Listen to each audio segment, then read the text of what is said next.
About First Nations. Yeah. A 2008 internal report submitted to your ministry, or I think it was rather Public Safety and Solicitor General back then, said that gaming, illegal gaming on First Nations reserves continues unabated and is highly visible. I'm wondering if you think this is a problem. I don't think it is today. We have relationships now on a couple of First Nations reserves as far as having them as host local governments. So we just opened up a gaming center in Squamish. We have a gaming center, actually a casino over the Casino of the Rockies that is on First Nations reserve over in Cranbrook.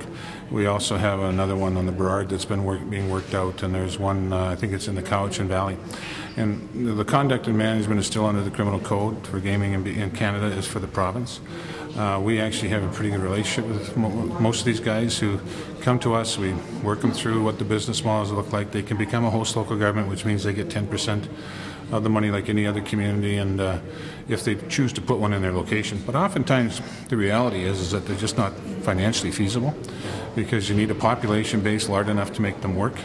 You can't just put them somewhere and hope they're going to work. We've learned that with the Casino of the Rockies under the NDP and some of the destination casino ideas like in Wells out near Barkerville, which really was a failure because people don't just gravitate to these things.